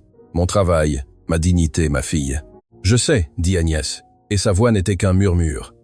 Et je ne suis pas venu vous demander pardon, parce que je sais que je ne le mérite pas. Je suis venu vous dire que vous aviez raison. Surtout. » Cécile nous regarda pendant ce qui sembla une éternité. Puis elle referma lentement la porte. Nous avons entendu la chaîne être retirée. La porte s'ouvrit complètement. L'appartement était petit. Une pièce qui servait de salon et de chambre à coucher, une kitchenette dans un coin, une porte qui menait probablement à une salle de bain. Les murs étaient nus, sauf pour une chose, des photographies d'Émilie, des douzaines d'entre elles couvrant chaque centimètre disponible. Émilie bébé. Émilie à son premier jour d'école. Émilie soufflant des bougies d'anniversaire. Émilie à l'hôpital avec le crâne chauve à cause de la chimiothérapie, mais souriant bravement à l'appareil photo. Un sanctuaire. C'est ce qu'était cet endroit. Un sanctuaire pour une enfant morte. Agnès s'arrêta au centre de la pièce, regardant les photographies. Je vis comment son masque de contrôle, cette armure qu'elle portait si naturellement, commençait à se fissurer. Elle était belle, dit-elle finalement. Elle l'était. Cécile ne s'assit pas. Elle resta debout près de la porte, les bras croisés, comme si elle était prête à courir ou à se battre à tout moment. Intelligente aussi. Elle obtenait les meilleures notes de sa classe. Elle voulait être vétérinaire. Cécile leva la main. Vous avez dit 5 minutes. Ne les gaspillez pas avec des mots vides. Dites ce que vous êtes venu dire. Agnès hocha la tête. Elle retira ses gants. Un geste qui, j'avais appris, signifiait qu'elle baissait ses défenses et les plaça dans son sac à main. Vous avez travaillé pour moi pendant 8 ans. Pendant ce temps, vous n'êtes jamais arrivé en retard. Vous n'avez jamais commis d'erreurs graves dans vos rapports. Vous étiez efficace, professionnel et loyal. Et quand votre fille est tombée malade, quand votre monde s'écroulait, je vous ai renvoyé, non pas parce que c'était nécessaire, mais parce que mes politiques étaient plus importantes pour moi que votre vie. Sa voix se brisa légèrement sur le dernier mot. J'aurais pu faire une exception. J'aurais pu vous donner un congé maladie. J'aurais pu aider avec les coûts du traitement. Dieu sait que l'argent ne signifiait rien pour moi, mais je ne l'ai pas fait parce que j'étais plus préoccupé par le maintien du contrôle, par le fait de ne pas montrer de faiblesse, que par le fait de voir la personne en face de moi. Cécile ne dit rien. Elle regardait juste Agnès avec une expression que je ne pouvais pas lire. Et après, continua Agnès, quand vous m'avez écrit à propos d'Émilie, j'ai lu cet email. Je l'ai lu 3 fois, et puis je l'ai archivé. Et j'ai continué ma vie comme si cela ne signifiait rien. Comme si votre douleur ne signifiait rien. Maintenant, les larmes coulaient sur le visage d'Agnès. Elle ne les essuya pas. Elle les laissa tomber librement. Je ne peux pas vous rendre votre fille. Je ne peux pas vous rendre ces 3 années. Je ne peux pas changer le genre de personne que j'étais. Mais je peux vous dire ceci, vous aviez raison, je suis responsable. Non pas directement, non pas légalement, mais moralement. Je suis responsable, et cela me hantera chaque jour pour le reste de ma vie. Le silence dans l'appartement était absolu. Je pouvais entendre le trafic dans la rue en bas, le goutte, à goutte d'un robinet quelque part, ma propre respiration. Alors Cécile parla et sa voix était chargée d'années de douleur. Savez-vous ce qui est le pire ? Ce n'est pas que vous m'ayez renvoyé. Ce n'est même pas que vous m'ayez mise sur cette liste noire pour qu'aucun autre endroit ne m'embauche. Le pire, c'est que, quand Émilie me demandait pourquoi nous ne pouvions pas payer son traitement, je devais lui mentir. Je devais lui dire que tout irait bien alors que je savais que ce ne serait pas le cas. Et dans ces derniers jours, quand elle était dans cet horrible hôpital public, elle m'a regardé et m'a dit « Maman, c'est bon, ce n'est pas ta faute. » Cécile s'essuya les yeux furieusement. Mais si, c'était ma faute. C'était ma faute de ne pas avoir été assez forte pour me battre davantage, d'accepter votre décision, de ne pas faire plus de bruit, de ne pas exiger justice. Et maintenant, vous venez ici avec vos larmes et vos excuses. Et qu'est-ce que je suis censé faire avec ça ? Rien, dit Agnès simplement. Je ne suis pas venu en espérant votre pardon. Je suis venu parce que vous deviez l'entendre de ma bouche. Que vous aviez raison, que vous n'êtes pas folle, que votre fille est morte parce que j'ai valorisé les règles plus que les vies. Elle sortit une enveloppe de son sac à main, une enveloppe épaisse. Ce n'est pas de la corruption. Ce n'est pas une compensation. Ce n'est pas je ne sais pas ce que c'est. Une tentative pathétique de faire quelque chose, n'importe quoi. Elle la plaça sur la petite table. C'est suffisant pour vivre confortablement pendant des années, pour reprendre des études si vous voulez, pour recommencer. Cécile regarda l'enveloppe comme si c'était du poison. Vous croyez que votre argent arrange quelque chose? Non, répondit Agnès immédiatement. Je sais que ça ne l'arrange pas, mais c'est la seule chose que j'ai à offrir. Ce que vous aviez à offrir, dit Cécile, sa voix tremblante, c'était de la compassion, de l'humanité, et vous me l'avez refusé quand j'en avais le plus besoin. Vous avez raison. Arrêtez de dire ça. Cécile explosa finalement. Arrêtez d'être d'accord avec moi. Battez-vous, justifiez-vous. Soyez le monstre que j'ai besoin que vous soyez pour pouvoir vous haïr proprement. Mais Agnès secoua seulement la tête. Je ne vais pas faire ça parce que vous avez porté assez de douleur. Je ne vais pas ajouter le fardeau de mon ego aussi. Cécile s'effondra alors. Elle s'écroula littéralement, tombant à genoux, des sanglots secouant tout son corps. Et à ma complète surprise, Agnès s'agenouilla à côté d'elle. Elle ne la toucha pas, elle n'essaya pas de la consoler. Elle resta juste là, à genoux sur le sol de cet horrible appartement, pleurant à côté de cette femme dont elle avait détruit la vie. Je restais figé près de la porte, me sentant comme une intruse dans ce moment de douleur partagée. Je ne sais pas combien de temps cela dura, 5 minutes, 10, une éternité compressée en moments. Finalement, Cécile parla, sa voix rauque. « Je veux que vous fassiez quelque chose pour moi. »« N'importe quoi, » dit Agnès immédiatement. « Je veux que vous créiez un fonds au nom d'Émilie pour les familles qui ne peuvent pas payer les traitements médicaux de leurs enfants. Et je veux être impliqué, je veux approuver chaque demande. Je veux m'assurer qu'aucune autre mère n'ait à choisir entre travailler et sauver son enfant. » Agnès leva les yeux, ses yeux rouges mais clairs. « Je le ferai. Je vous donne ma parole. Votre parole ne signifie rien pour moi, » dit Cécile avec dureté. « Mais vous le ferez quand même, parce que si vous ne le faites pas, j'irai voir chaque journal, chaque chaîne de télévision, chaque plateforme qui m'écoutera, et je raconterai cette histoire. »« Vous n'avez pas besoin de me menacer, » répondit Agnès. « Je le ferai parce que c'est la bonne chose à faire. »« Et pourquoi ?» Elle hésita, parce que Georges aurait voulu que je le fasse. Et être que si je fais suffisamment de choses qu'il aurait approuvées, un jour je pourrais me regarder dans le miroir sans me haïr. Cécile prit finalement l'enveloppe, l'ouvrit.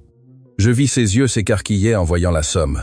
« C'est 1 million d'euros, » dit Agnès. « Pour vous, le fonds Émilie sera supplémentaire. 10 millions initialement, plus chaque année. »« Pourquoi ?» murmura Cécile. « Parce que rien de tout cela n'aurait dû se produire.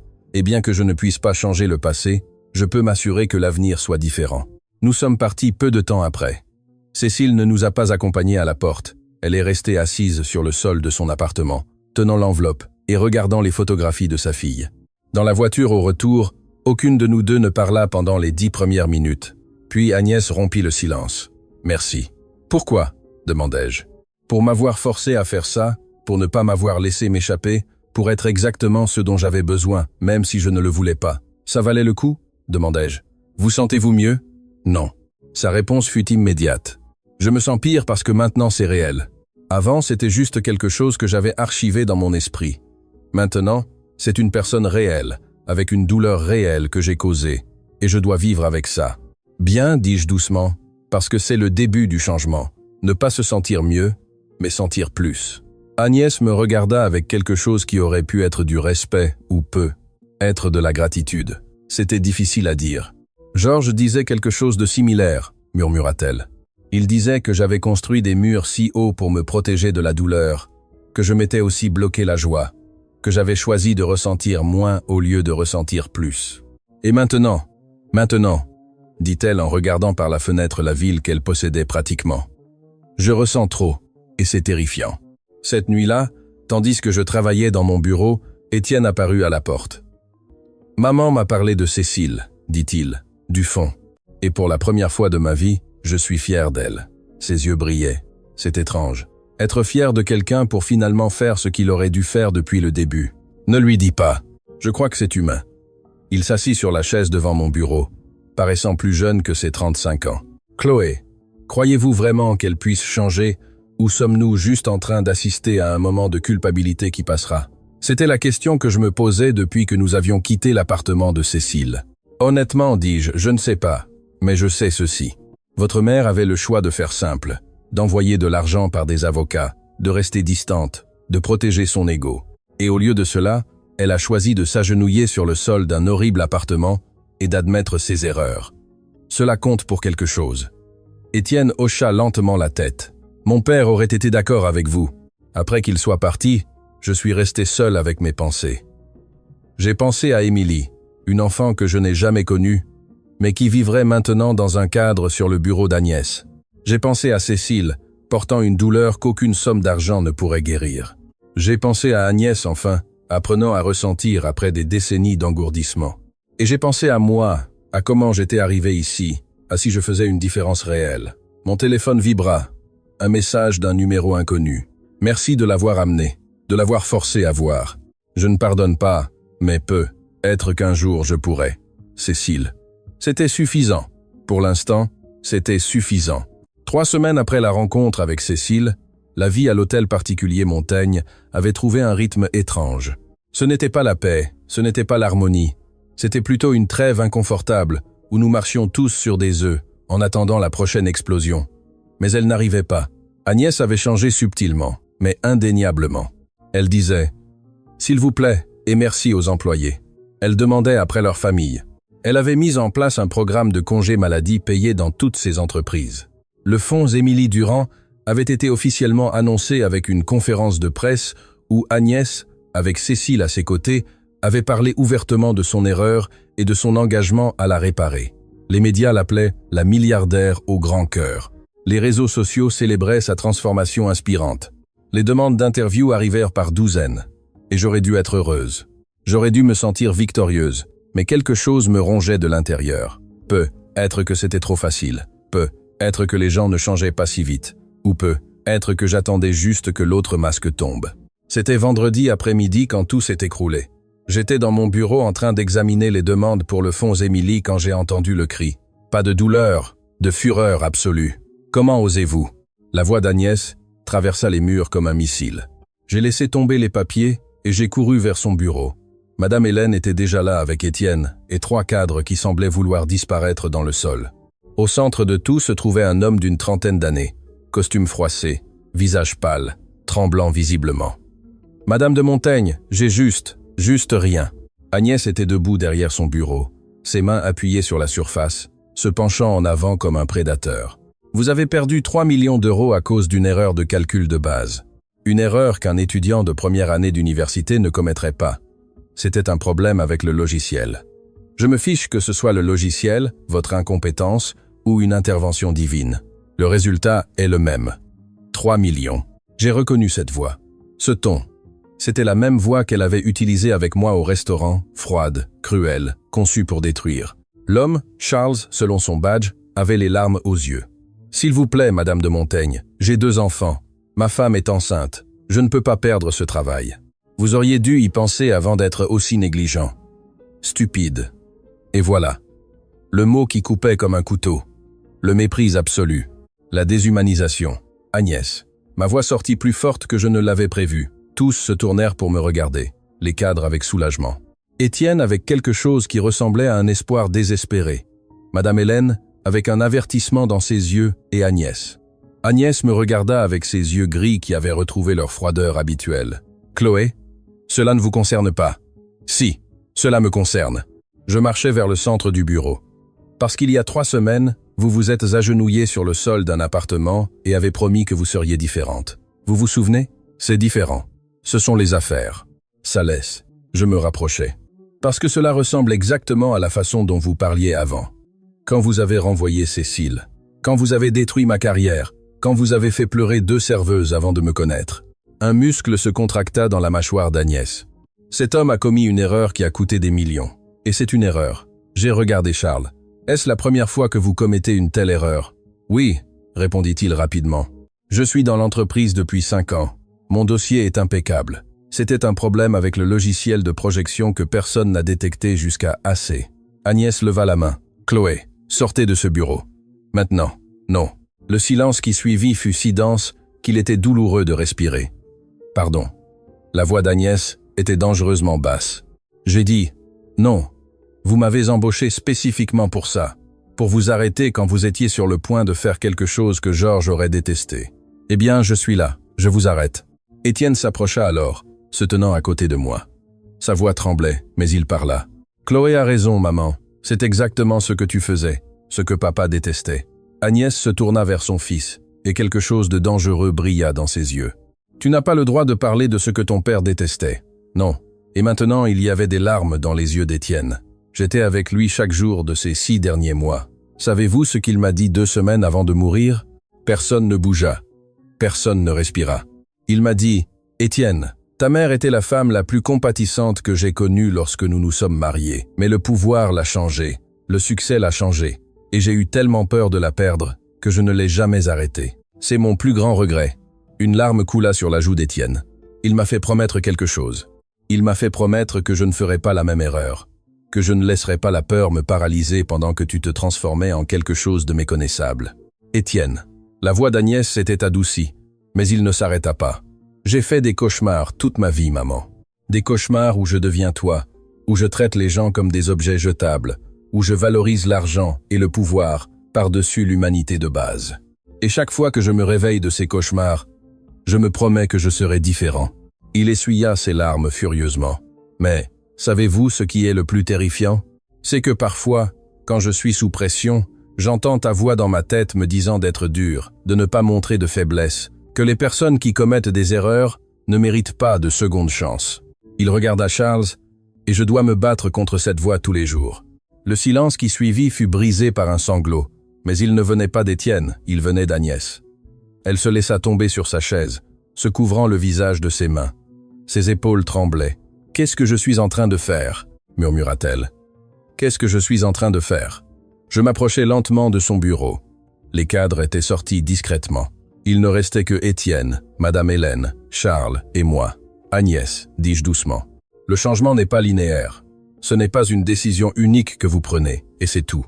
C'est un choix que vous devez faire encore et encore, surtout lorsque vous êtes stressé, lorsque vous avez peur, lorsque vous sentez que vous perdez le contrôle. » Elle leva les yeux. Son maquillage avait coulé.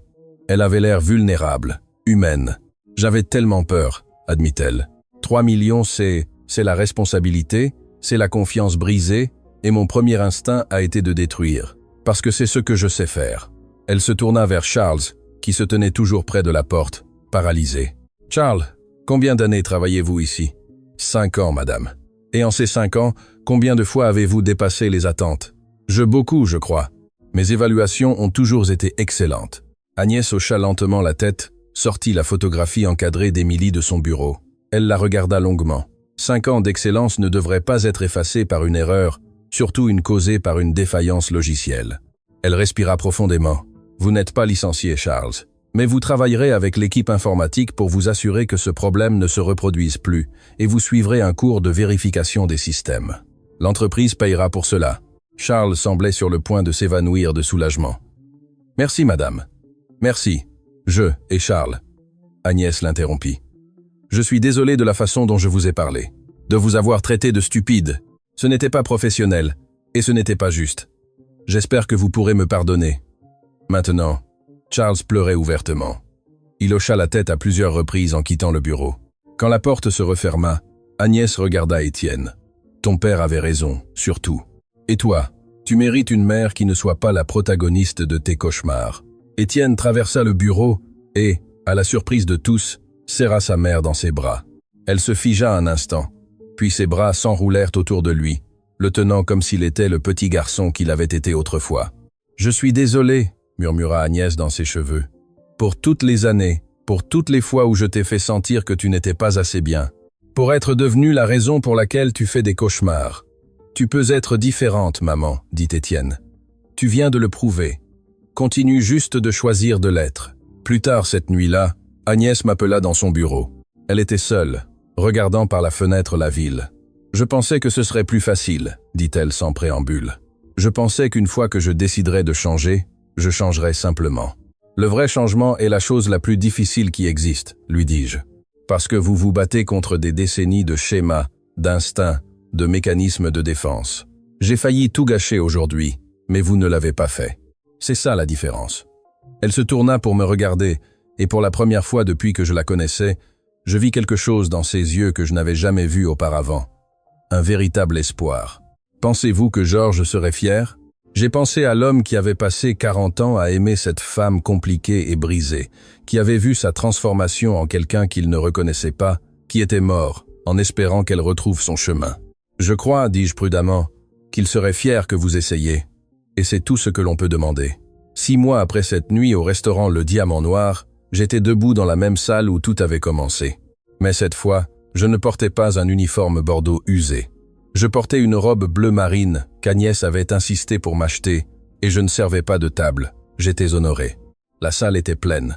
Plus de 200 personnes, hommes d'affaires, philanthropes, familles qui avaient été aidées par le fonds Émilie Durand, journalistes des médias les plus importants du pays, et à la table principale Agnès de Montaigne, Étienne et Cécile Durand, ensemble. Le chemin jusqu'à ce moment n'avait pas été facile. Cela avait été 6 mois de pas en avant et de pas en arrière occasionnels. De petites victoires et de rechutes douloureuses, d'Agnès apprenant vraiment à voir les personnes au lieu des ressources, à ressentir au lieu de calculer, à être vulnérable au lieu d'invincible.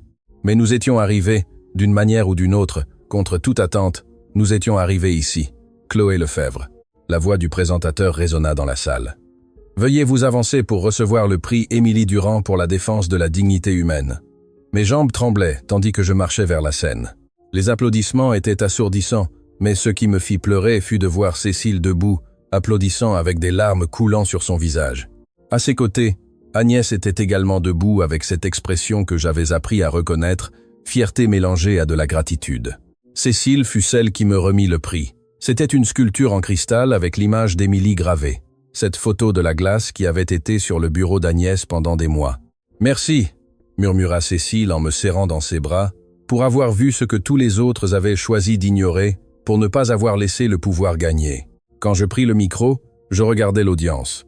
Je reconnus tant de visages. Madame Hélène, qui m'avait donné cet avertissement initial.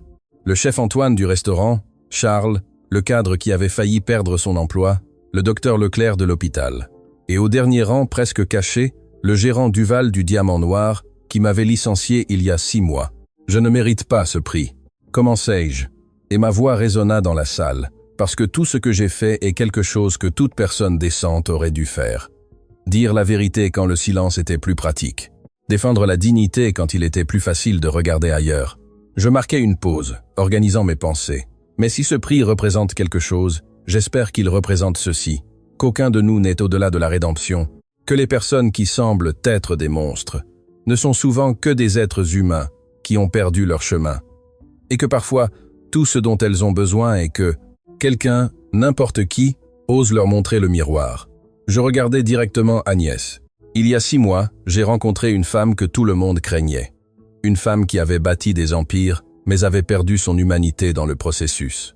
Une femme que son propre mari craignait qu'elle ne soit devenue quelque chose de méconnaissable. Agnès ne détourna pas le regard. Ses yeux brillaient, mais elle gardait son calme. Et aujourd'hui, cette femme est ici. Non parce qu'elle est parfaite, non parce qu'elle a effacé toutes ses erreurs, mais parce qu'elle a choisi chaque jour, d'être différente, d'être meilleure, d'être la personne que son mari a toujours su qu'elle pouvait être. Les applaudissements commencèrent lentement puis crurent jusqu'à remplir la salle. Agnès se leva et, à ma surprise, marcha vers la scène. Je n'avais pas planifié cela, ce n'était pas au programme. Mais quand Agnès de Montaigne décidait de faire quelque chose, les règles cessaient d'être importantes. Elle se tint à côté de moi sur la scène, prit un second micro et parla. « Bonsoir à tous. Je sais qu'il n'était pas prévu que je parle maintenant, mais il y a des choses qui doivent être dites. » Sa voix était ferme, mais douce. La plupart d'entre vous me connaissent sous le nom d'Agnès de Montaigne, l'entrepreneur, la milliardaire, la femme qui a bâti un empire à partir de rien. Ce que beaucoup ne savent pas, c'est combien j'ai perdu dans ce processus. Elle regarda Étienne, qui lui sourit avec encouragement. J'ai perdu mon mariage, bien que mon mari ne m'ait jamais quitté. J'ai perdu la relation avec mon fils, bien qu'il n'ait jamais cessé de m'aimer. J'ai perdu mon humanité, bien qu'elle ait toujours été là, enterrée sous des couches d'ambition et de peur. Sa voix se brisa légèrement, et j'ai perdu. J'ai failli perdre l'opportunité d'être quelqu'un dont ma famille pouvait être fière, quelqu'un dont je pouvais être fier, moi-même. Elle se tourna vers moi. Chloé m'a sauvé non pas avec des mots doux ou une compréhension douce, mais avec la vérité brutale que j'avais besoin d'entendre. Elle m'a montré le monstre que j'étais devenu. Et puis, incroyablement, elle m'a donné l'opportunité d'être quelque chose de plus. Maintenant, les larmes coulaient librement sur son visage, mais elle ne les essuya pas. Le fonds Émilie Durand n'est pas seulement destiné à aider les familles avec les frais médicaux. C'est ma promesse qu'aucune autre mère n'aura à choisir entre travailler et sauver son enfant. C'est ma reconnaissance que le pouvoir sans compassion n'est que de la cruauté déguisée en succès. Elle marcha vers le bord de la scène, regardant directement l'audience. Et je veux que tout le monde ici sache quelque chose. Si jamais vous avez travaillé pour moi et que je vous ai traité avec cruauté, si je vous ai licencié sans compassion, si je vous ai fait sentir moins qu'humain, je suis désolé. Profondément, sincèrement, complètement, je suis désolé. Le silence dans la salle était absolu. Je ne peux pas changer le passé, mais je peux changer l'avenir. Et c'est ma promesse à vous tous, à cette ville, aux milliers de personnes qui travaillent dans mes entreprises, que chaque jour je choisirai d'être meilleure. Pas parfaite, mais meilleure. Elle descendit de la scène et marcha directement vers Cécile. Devant 200 personnes, elle s'agenouilla. « Cécile Durand, je ne mérite pas votre pardon, je ne le mériterai jamais, mais je veux que vous sachiez qu'Émilie ne sera pas oubliée. Son nom sera dans chaque vie que nous sauverons, dans chaque famille que nous aiderons, dans chaque décision que je prendrai, rappelant que les politiques ne sont jamais plus importantes que les personnes. » Cécile pleurait aussi.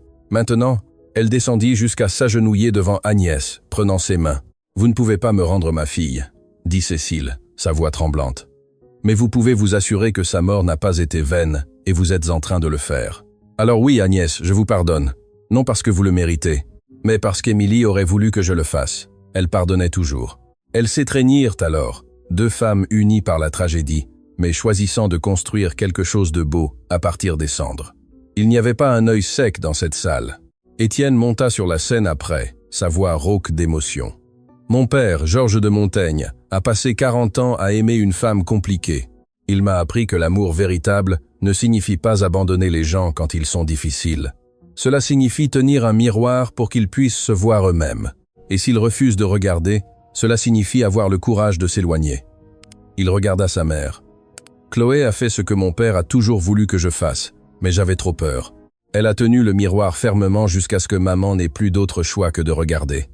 Et papa, où que tu sois, je veux que tu saches, elle a réussi. » Maman a retrouvé son chemin. Après la cérémonie, tandis que la salle se vidait lentement, je me suis retrouvé sur le balcon, regardant la ville. Les lumières brillaient comme des étoiles terrestres. Quelque part là-bas, il y avait des familles qui dormaient tranquilles parce que le fonds Émilie avait payé leur traitement. Il y avait des employés qui allaient travailler sans peur parce que leur patron avait appris que l'humanité importait plus que les profits. Belle vue, n'est-ce pas? Je me suis retourné. Agnès était là avec 2 coupes de champagne. Elle leste, acquiesçai-je en prenant une coupe. Cécile m'a demandé d'être la marraine de son prochain projet, dit Agnès doucement. Elle écrit un livre sur Émilie, sur le deuil, sur le pardon. Et vous? Je lui ai dit oui, et que j'utiliserai tous mes contacts pour m'assurer qu'il soit publié, qu'il atteigne toutes les personnes qui ont besoin d'entendre que la douleur n'a pas à vous définir, que vous pouvez choisir de construire quelque chose de beau, même à partir de la perte la plus dévastatrice. Nous bûmes, en silence pendant un moment. Chloé, il y a quelque chose que j'ai besoin de vous demander. Quoi? Pourquoi l'avez-vous fait vraiment? Pourquoi avez-vous tout risqué? Votre emploi, votre avenir, votre sécurité, pour affronter une femme qui pouvait vous détruire.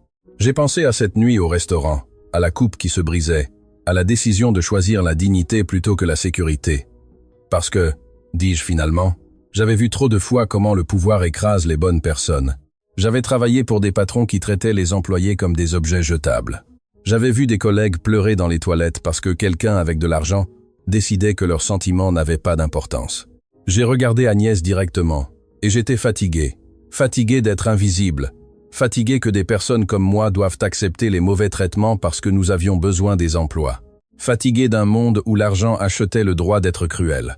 Alors vous avez décidé de le changer. J'ai décidé d'essayer. Je ne savais pas si cela fonctionnerait. Honnêtement, je m'attendais à être détruite. Agnès sourit. Un sourire réel, chaleureux. Vous savez, Georges disait que les personnes les plus courageuses ne sont pas celles qui n'ont pas peur. Ce sont celles qui ont peur, mais agissent quand même. Vous êtes cette personne, Chloé. J'ai juste fait ce que tout le monde devrait faire. Mais ils ne le font pas. C'est ça le point. La plupart des gens choisissent la sécurité, choisissent le silence, choisissent de regarder ailleurs. Vous avez choisi d'affronter le monstre. Elle se tourna pour me regarder complètement. C'est pourquoi je veux vous offrir quelque chose.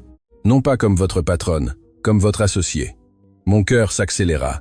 J'ai pensé à élargir le fonds Émilie, à en faire une fondation complète, une qui non seulement aide avec les frais médicaux, mais qui plaide également pour des changements dans les politiques du travail, pour des protections pour les employés, pour la responsabilité d'entreprise.